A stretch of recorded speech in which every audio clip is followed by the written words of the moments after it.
Hey, how y'all doing? How y'all doing? Welcome back, man. It's been a couple days, It could be another episode of the Truth Hour. I'm here in the Bat Cave. You already know, man. I'm on my Dark Knight shit, my Bruce Wayne, you know. So I'm gonna just keep it 1,000. I want us to keep it serious. I just decided to start with a joke, but this is some serious times that we're in right now. So today's topic today will be about the Jacksonville mass shooting that at the Dollar General, which was really supposed to be at Edward Waters College, a historically black college university. And I'm going to talk about the mass shooting. I'm going to talk about uh, the individual who did it, quote unquote, lone wolf, quote unquote, and I put that in quotes because it wasn't a lone wolf. I'm going to talk about the Santas. I'm going to talk about Jacoby Pittman, and I'm going to talk about Donald Trump and the whole right-wing movement and how all that ties in, and mass shootings in general, to tie it in. And look for about 7 or 8 videos to be posted today talking about a myriad of topics. So it's going to be action-packed, but this first video is just going to be upon the Jacksonville mass shooting. So over the weekend, unfortunately, we had another mass shooting, like what happened in Buffalo, as well as what happened in Savannah, as well as what happened in Charleston, South Carolina, where anti-black racist, white supremacist, neo-Nazi terrorists killed 3 people. One young man, 19, one father, 29, and one aunt or grandmother at 52, all black, in a senseless, evil, demonic attack, opening fire on a car and opening fire in a Dollar General, and then killing himself, is what the official story says. So let me break this down for you. Number one, he tried to go into Edward Waters University. Tried to go in there because there was an event that was actually supposed to be held there. I got feedback on the ground because I'm actually in Duval, and I got feedback on the ground that was what was going on, and he couldn't get in because security he didn't have no paperwork, so security bounced him. But security should have not only bounced him but went further and made sure that he was not allowed to go anywhere. And should have made sure he was detained, searched, and relieved of his items that he had on his person. But he was allowed to leave, and then he drove, and he randomly just start shooting parked cars and moving cars, and then went into a Dollar General and took out and killed unsuspecting people like a coward, ambushing people. So that's the first situation. Second situation is the fact that this thing was right next to a police station, and there was a police car that was riding past, and somehow they never got him. Somehow, let's be honest, man. Let's be honest. Just like the Buffalo shooter was supposedly coordinated with an ex-officer, and then that story never went anywhere. This is what we call a standard operation. You have to read something called 9/11 Synthetic Terror Made in USA. They do operations like this all the time. Operation goes live, quote unquote, and there's always multiple shooters as well. It's more than just a lone gunman. It's an operation, most likely a whole team, whole team of police units and special forces and contract killers and stuff like that, and military folks. That's usually what they do. And the moles are the insiders, technicians, moles, and patsies. The patsies who you blame it on, that guy. And the moles are the insiders, police, and officials who know about it. And the technicians are the ones who carry out the operation, potentially that guy and a bunch of other killer genocidalists.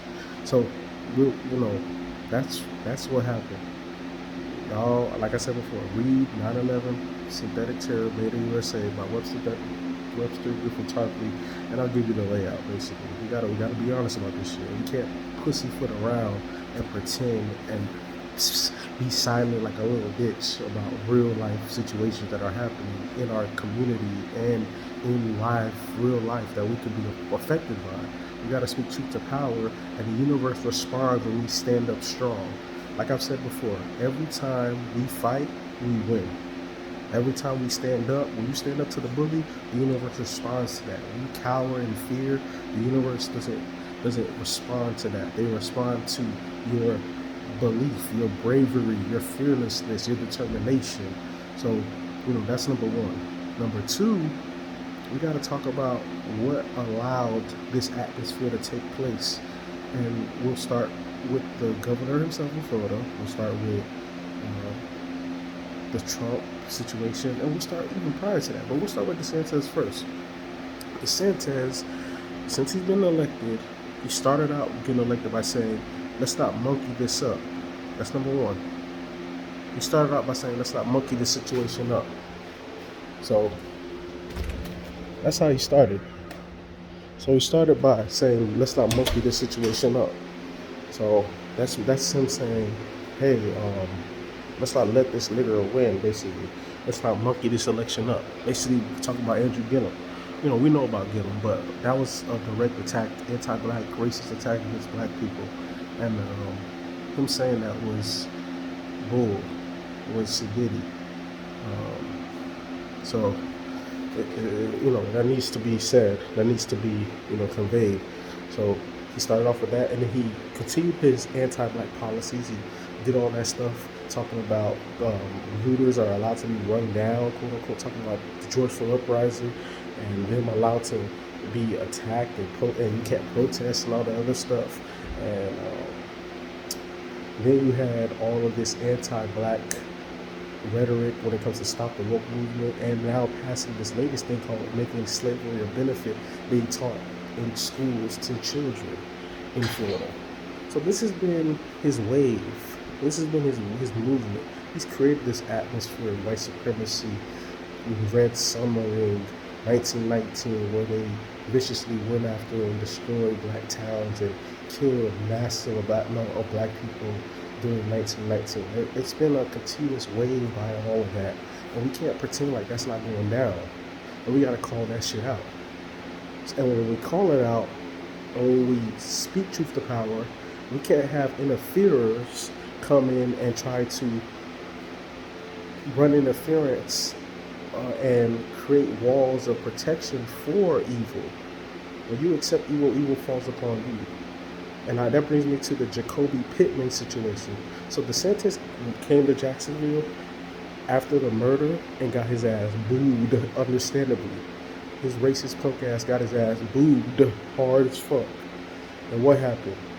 The mammy, just like in the Amber Geiger case. Remember in the Amber Geiger case when Amber was clearly guilty, but guess what they used? They used the mammy, Tammy the mammy as the judge. They had that bailiff, they had the juror, they had that Boulay police chief, and they had the mother, all form a wall of protection against evil, for evil, against that the justice, basically. And this has happened, and it happened just now. We just saw another situation about that. That's why we need to start calling out coonery on both genders. And when men or women call out coonery, we don't need another trope of people who have already been brainwashed start using these code words of, oh, he's misogynistic, oh, he's a feminist, oh, he's sexist, oh, he's Me Too, oh, he's anti-women, oh, he's against the women's rights. No.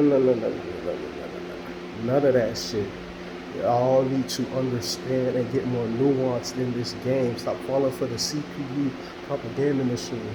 So this all ties into Jacoby Pittman.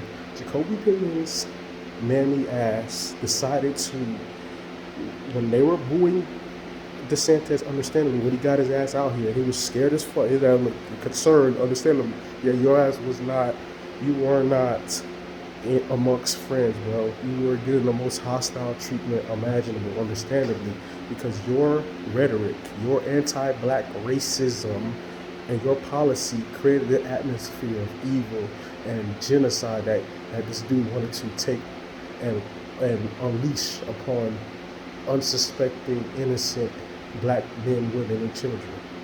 So you got booed, and what happened? Jacoby Pittman came in and started talking about this ain't about no parties. This about this about us getting some gifts. Shit, I'm all about getting me a gift. What? What, bro? What? Dude, what? She literally sounded like a slave, like Uncle Ruckus's mom in The Color of Ruckus in the Boondocks episode, if y'all remember that. Like a big mammy. She looked like a cartoon character. It was embarrassing, but it goes in line with a lot of what be happening in Jacksonville. A lot of Jacksonville black people, can we be honest? We're gonna talk about truth to power today. Are coons, bro. We just gotta be honest. Them niggas coons. The women are coons. They don't want to stand up for nothing that's empowering. They rather do hot girl summer bullshit or on some low level drug dealer, smoke drink nigga bullshit. They don't want to be about empowerment. They don't want to be about uplifting the community at all. And when you start talking that empowerment shit, they look at you like you crazy. You into that stuff? Like you doing something wrong for wanting to see the best for your people. But it goes in line with this city, Jacksonville, being named after the hardcore slave master and slave breaker Andrew Jackson, and the history that goes along with Florida, with the Seminole Wars, aka the Black Wars against white people and against slavery. This is a continuation of said events. That's why the black people here are so coonish, because they're in fear of what happened during this time period, basically, during that time period. And they're in fear of the axe handle massacre that happened when civil rights protests came out and white people were attacking them with axes. But what they don't talk about is the black gangs that came together on the northwest and east side and drove out these white supremacist devils, which can always happen at any time, because if you know or don't know, Jacksonville is 45% black officially. So if they're recognizing you as 45% black in the nation, that means you're about 60, 65, 70% in the city, straight up and down. And if you use your political power accordingly, by voting in, having a platform that protects you and provides for you, high wage, high skill economy, manufacturing, all the production in your community, only operated by you, controlled completely by you, education, all the whole apparatus, you'll change the entire game, bro. And that's what's needed right now. That's why I hate that this situation happened. I really do, but our people needed to be aware here. There's too much bed wenching and bed bumping. Too many white boys dating black women in here. Too many black boys dating white girls in this community. And these are the racist white people of Florida. You can have maybe a quote unquote excuse in Miami, which is no excuse either, but they hey yo, it's more liberal, quote unquote. But this is hardcore right wing Jacksonville, bro. It's the Confederacy, man. You have no excuse. Y'all are actively participating in your demise. Instead of linking with your brother as another brother, or as a sister linking with another brother, or linking with another sister, or linking with a sister linking with a brother, basically for economic benefits and relationship. I mean, black men with black women and black women with black man. I see too much of the bed witchery right now. I see too much of the coonery. I see too much of this go along to get along bullshit. And we need to be tough right now. It doesn't need to be no backsliding, no assimilation, none of that. Because if y'all don't know, right now, there's another group that is coming to take your place, just like what happened in Miami. See, I'm from Miami, you know what I'm saying? So I know about Miami being a prosperous black city originally. Harlem of the South. That's how Malcolm X met Muhammad Ali, turned from Cassius to Muhammad Ali.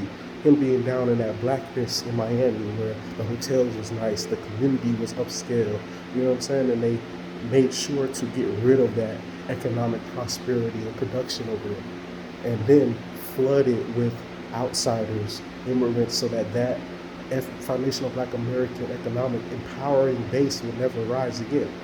So you got that. That's number one. Then you have a continuation of anti-black racism that's happening as well. I don't want the buffer class group being put up here in order to break our economic base in Jacksonville, and as well Jacksonville being gentrified and shit like that. I don't want the same thing that happened in Miami to happen in Jacksonville, where then everybody's pretending like nothing black ever happened with Miami. Miami just been Latino from day one, which is bullshit, which has been a lie, which has been city since day one. So, and they're trying to do the same thing here, just like they're trying to do the same thing in Atlanta. Y'all boys better wake up, boy. Y'all boys better wake up. Just like they're doing the same thing in DC. I was in DC a couple years ago, doing the same thing in DC. Y'all boys better wake the fuck up, man. They're coming to take your shit. They coming to participate. Y'all keep, I like it. They're a minority too. They're not. They are a buffer class group, part of the hierarchical white supremacist construct being used as a infiltration group, a counterinsurgency group to break you, to flood you. So you have to go through them in order to get to the 1% in the power, white supremacist power in you. Y'all better wake up, man. And so I tie that all in to tie back into the Jacksonville mass shooting. It's a continuation as well of the Charleston mass shooting, the Buffalo mass shooting, and the mass shooting in Savannah. Remember, up in Buffalo, we tried to go into a church and we couldn't get in there. Guess what? We started doing? We went to a Kroger and started busting on people. Remember, in Charleston, that was the first incident in this modern time, 2015, when that boy walked in the church and prayed with them people and killed them. But now what we need to learn too is we don't need to forgive these people at all. I don't want to hear no forgiveness talk. None of that. I need us to hear anger. Us to be like, there needs to be economic justice. There needs to be political justice. There needs to be a anti-black crime bill, anti-black hate crime bill, a protection bill that makes sure that black people in Florida are protected and black people nationwide are protected. And if Biden and DeSantis ain't doing that, they need to get the fuck out of office. And on top of that, we need to have leadership that can replace them and take power in both the United States of America's presidential federal level and also in Florida, which is the United States, of course, take over as governor basically as well. We need that. That's what I'm saying. We need our own political party. We need to push the envelope. And we don't need to be like no damn mammy, what's her name? Oh, Jacoby Pittman. I keep forgetting. Her name just doesn't matter to me. That's how much of a non sequitur she is. That's what I'm saying. If you understood political power, you ain't begging no damn anti-black racist for no handout. You ain't getting no handout. That you're a taxpayer. That is your money that's owed to you. And if you were passing legislation, if you knew the law for real, you would be passing credit lending institutions so you can get production started, so you can start getting the whole full set economy going, so your community can be the toast of the town, basically. And then you can hire your own security. You won't need no damn $1 million handout by DeSantis, which is just a ploy because he's under heat and scrutiny right now. It's good that he did it, but let's not lose sight that that's what's supposed to be given for us. It's disrespectful. It's disrespectful as fuck, man. It really is. And make sure that $1 million is directly held and governed by the black people there.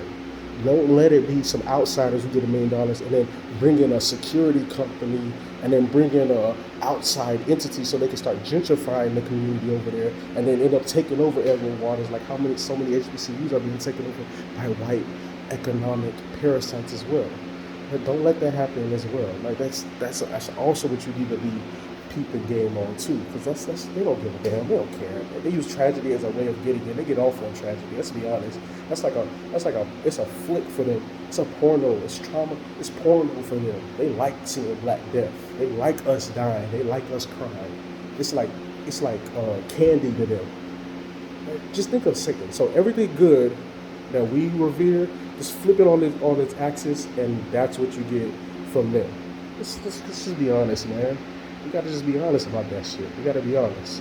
And DeSantis needs to be held to the fire for that. And let's not allow Biden and the white supremacist, racist, 1% corporate controlled media apparatus, mainstream media, to spin it and be like, well, gun legislation. This ain't about no damn gun control. It's about anti-black racism permeated from top to bottom. It's about white supremacy permeated from top to bottom.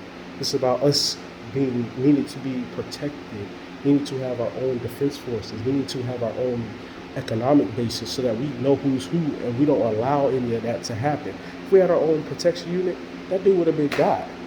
He already been got. It would have been like, oh yeah, he's on the left. Oh, he's going in here. They would have had 3 or 4 cars all waiting, posted up, and they would have had security right there. So as soon as dude would have did anything or made any moves, he would have been shot or disarmed immediately without no casualties. That's real. So,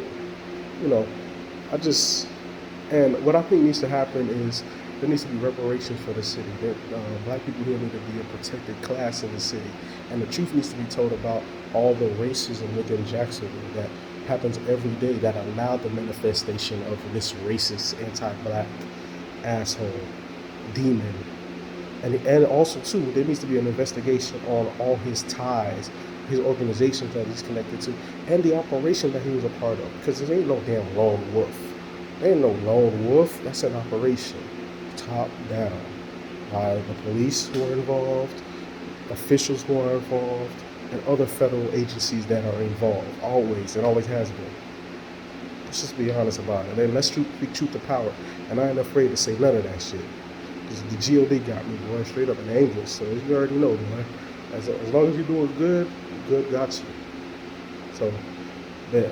So that's the first video. Look for a couple more videos for today talking about a list of topics that are pressing on my mind. So thank you.